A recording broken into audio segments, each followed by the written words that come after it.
कुछ कहानियां सिर्फ इतिहास नहीं होती, वे हिम्मत की परिभाषा बदल देती हैं। 13 अगस्त 1972, पाकिस्तान का रावलपिंडी।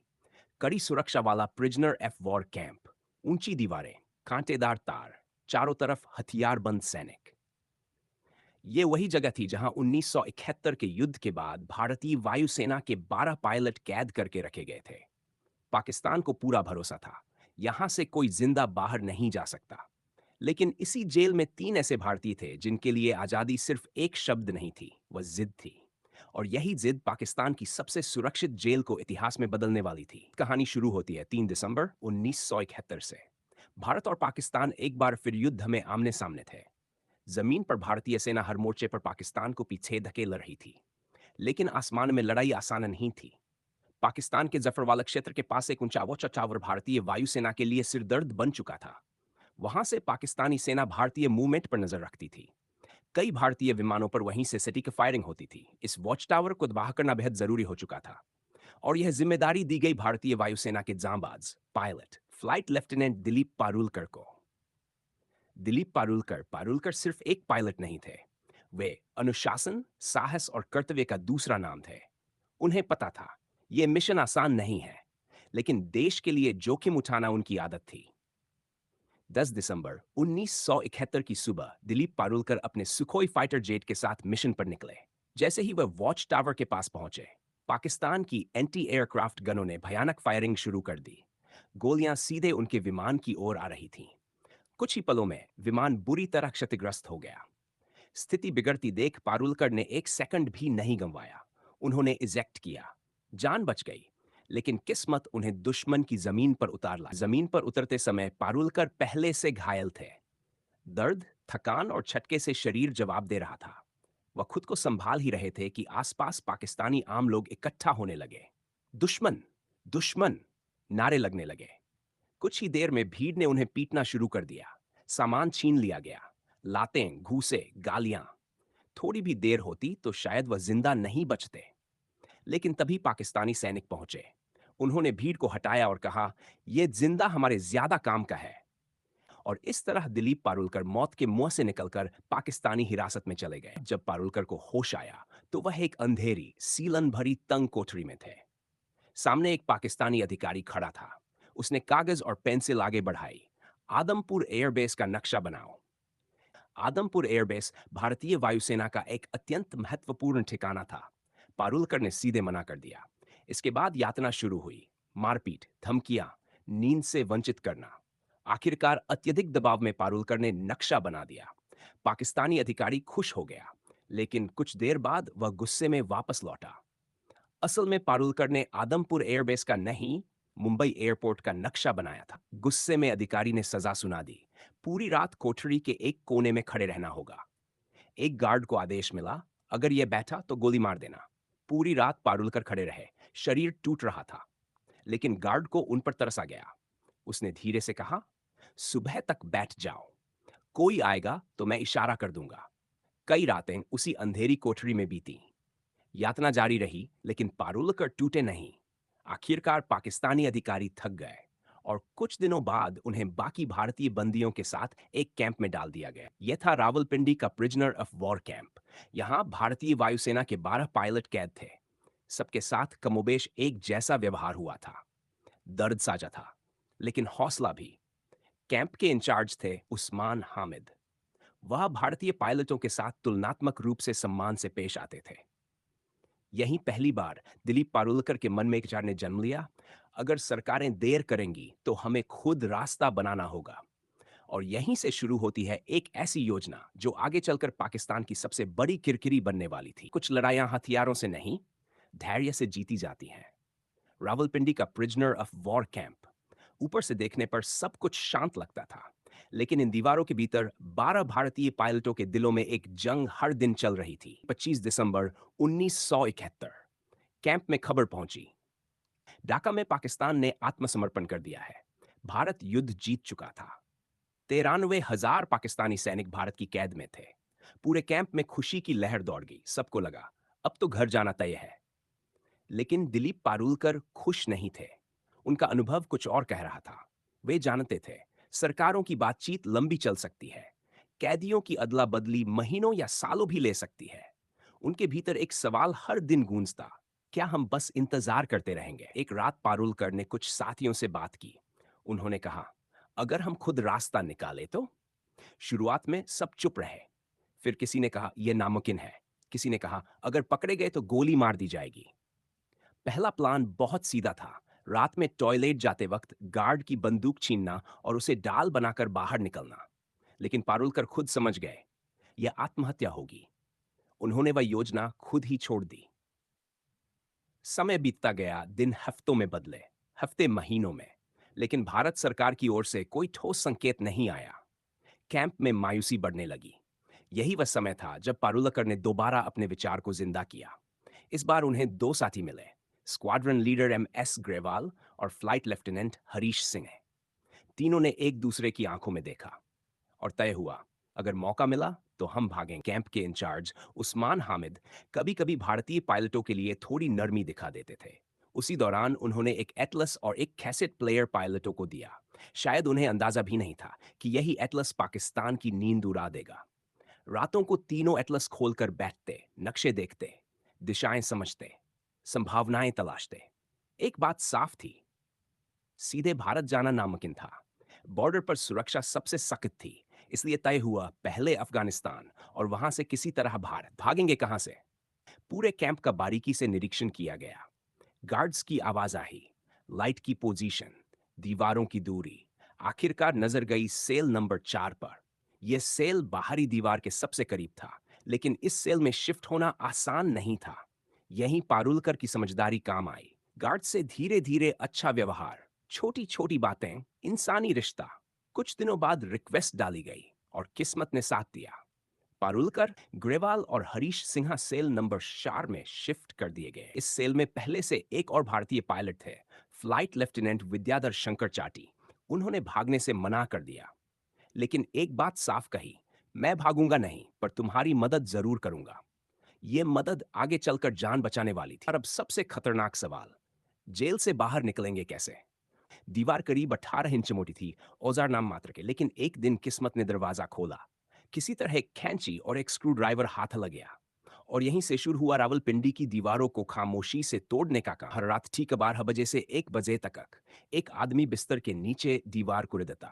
बाकी 3 अपराधे निकली हुई मिट्टी और सीमेंट बिस्तर के छुपा दी जाती। दिन में ईंटों को वैसे ही लगा दिया जाता। बाहर से देखने पर सब सामान्य। सुरक्षा बढ़ाने के लिए उन्होंने सेल का बल्ब खराब कर दिया। अंधेरे में गार्ड ठीक से देख नहीं पाते थे। एक रात सब कुछ खत्म होने वाला था। एक गार्ड अचानक झांक कर देखा। उसे लगता है सेल में सिर्फ 3 लोग हैं, जबकि हरीश सिम्हा उस वक्त बिस्तर के नीचे थे। गार्ड भागकर उस्मान हामिद को बुलाने चला जाता है। सांसें रुक जाती हैं। उसी पल हरीश सिंह चुपचाप बाहर निकलते हैं और लेट जाते हैं। जब उस्मान हामिद आए और चारों को देखा, तो गार्ड को ही डांट पड़ गई। उस रात तीनों को समझ आ गया, अब पीछे हटने का कोई रास्ता नहीं। अब सिर्फ दीवार नहीं, बाहर की दुनिया की तैयारी भी जरूरी थी। हर कैदी को हर महीने कुछ पैसे मिलते थे। इन्हीं पैसों से ड्राई फ्रूट्स, कंडेंस्ड मिल्क इकट्ठा किया गया। दिशा जानने के लिए कैसेट प्लेयर के मैग्नेट और सुई से एक जुगाड़ू कंपास बनाया गया। घर से आए कपड़ों से जेल के टेलर को पैसे देकर तीनों के लिए पठानी सूट सिलवाए गए। सब कुछ तैयार था, बस उस रात का इंतजार था। कुछ रातें सिर्फ अंधेरी नहीं होती, वे इतिहास रचने आती हैं। रावलपिंडी, जुलाई 1972। आसमान पर काले बादल, हल्की बारिश, वही मौसम जिसका दिलीप पारुलकर महीनों से इंतजार कर रहे थे। उस दिन तीनों ने एक दूसरे से बात की। ज्यादा बोलना खतरनाक था। हर शब्द दीवारों से टकराकर लौट सकता था। रात का खाना चुपचाप खाया गया। कोई हंसी नहीं, कोई मजाक नहीं, सिर्फ दिल की धड़कने। रात धीरे धीरे गहरी होती गई। गार्ड का आखिरी चक्कर, कुत्तों की भौंकने की और खामोशी। दिलीप पारुलकर सबसे पहले बिस्तर के नीचे घुसे। हाथों में वही कैंची और स्क्रू ड्राइवर। हर चोट पत्थर पर नहीं, समय पर पड़ रही थी। धीरे धीरे दीवार में एक छेद बन गया। हवा का हल्का झोंका अंदर आया। यह संकेत था, बाहर खुली दुनिया। एक एक कर तीनों उस छेद से सरकने लगे। कपड़े फटकते रहे, हथेलियां छिलती रहीं, लेकिन कोई आवाज नहीं। दीवार के उस पार खुला मैदान, मिट्टी, घास और दूर सर्जन पर लेट गए। दिल इतनी जोर से धड़कर हाथा किल रहा था, गार्ड सुन लेगा। कुछ मिनटों तक कोई हरकत नहीं। फिर धीरे धीरे रिंगना शुरू किया गया। कांटेदार तार सामने थे, एक एक कांटा जैसे शरीर में चुभ रहा था। लेकिन दर्द आज कमजोर पड़ गया। सर्चलाइट सीधे उनकी ओर घूमी। तीनों सांस से रोकर जम गए। कुत्तों की आवाज करीब बढ़ी थी, कुछ सेकंड जो घंटों जैसे लगे। फिर लाइट आगे बढ़ गई, कुत्ते दूसरी दिशा में चले गए। तीनों जिंदा थे। भेष बदलना अब खुलकर चलने का समय था। पास के एक सूखे नाले में घुसकर तीनों ने पठानी सूट पहने, सिर पर कपड़ा बांधा। जेल के कपड़े वहीं छुपा दिए गए। अब वे पायलट नहीं, आम लोग थे, कम से कम दिखने में। रावलपिंडी की सड़कें रात में भी जिंदा रहती हैं। कहीं ट्रक जा रहे थे, कहीं चाय के डाबे। तीनों सामान्य चाल में चल रहे थे। तेज चलना शक पैदा करता, धीमा चलना खतरा। हर कदम सोच समझकर। एक चेक पोस्ट, दो पाकिस्तानी सैनिक। दिल मुंह को आ गया। एक सैनिक बोला, कहाँ जा रहे हो? पारुलकर ने धीमी आवाज में कहा, पेशावर, काम की तलाश है। सैनिक ने घूर कर देखा। कुछ सेकंड खामोशी, फिर हाथ हिलाया। आओ। तीनों चल पड़े। जब चेकपोस्ट पीछे छूटा तो तीनों ने एक दूसरे की ओर देखा, आंखों में आंसू। चलते चलते सुबह हो गई। भूख हड्डियों में चुभने लगी। एक छोटे ढाबे पर रुके, चाय और सूखी रोटी। खाते वक्त हाथ कांप रहे थे, हर आवाज डराती थी। एक बस स्टैंड, चारों ओर लोग, पुलिस की सीटी। तीनों भीड़ में घुल गए। लेकिन सबसे बड़ा डर भाषा। एक शब्द गलत हो जाता तो सब खत्म।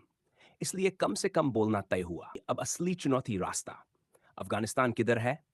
कागज नहीं, नक्शा नहीं, बस दिमाग में याद की गई तस्वीरें। कंपास निकाला गया, सुई धीरे धीरे उत्तर दिखा रही थी। उसी दिशा में चलना तय हुआ। आजादी का रास्ता सीधा नहीं होता, वह हर कदम पर इम्तिहान लेता है।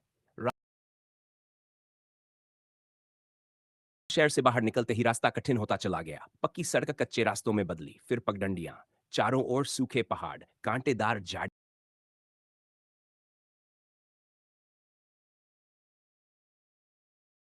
एक छोटा सा नाला दिखा। पानी गंदा था, लेकिन प्यास ज्यादा खतरनाक थी।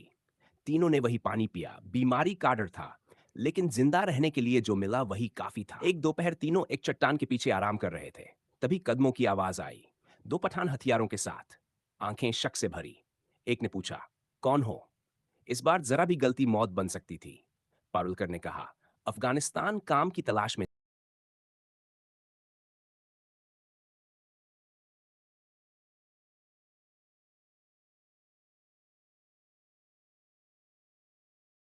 खाना अब लगभग खत्म हो चुका था।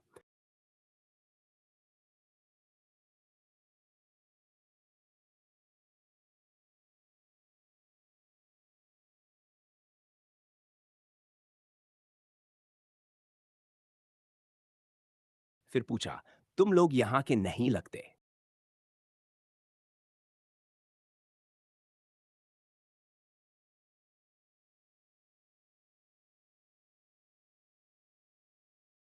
एक रात दूर से फायरिंग की आवाज आई। शायद सुरक्षा बल इलाके में थे।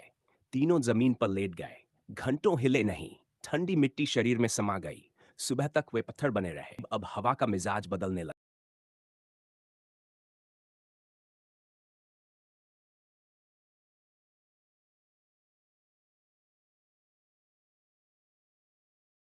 सीमा से कुछ दूरी पर पाकिस्तानी चौकी थी। बिना देखे पार करना नामुमकिन। रात का इंतजार किया गया। अंधेरा गहरा, हवा ठंडी। एक एक कदम रोककर अचानक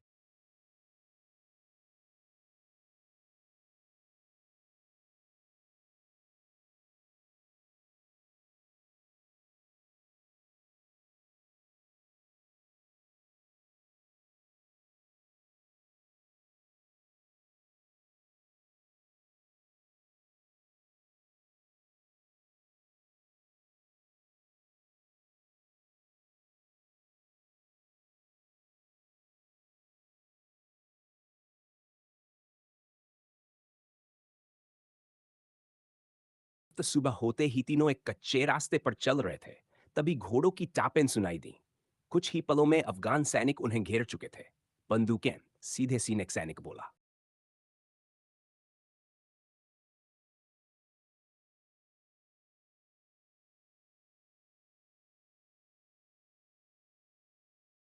अफगान अफसर उन्हें चौकी पर ले गए। घंटों पूछताछ हुई। फिर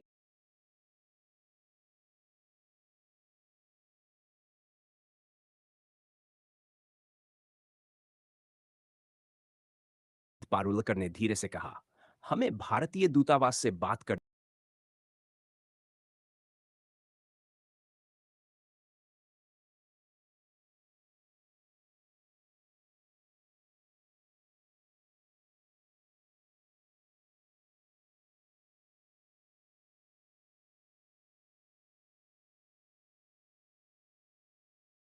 कुछ दिनों की औपचारिकताओं के बाद तीनों को भारत लाया गया।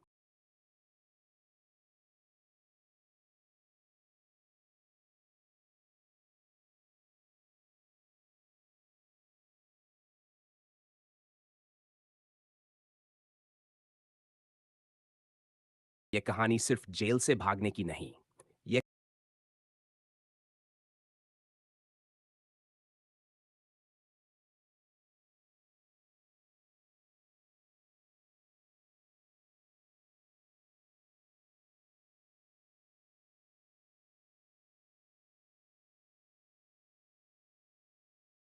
दोस्तों, अगर आपको ये कहानी पसंद आई हो तो वीडियो को लाइक करें, चैनल को सब्सक्राइब करें और इस कहानी को हर उस इंसान तक पहुंचाएं जिसे हौसले की जरूरत है। जय हिंद। भारत माता की जय।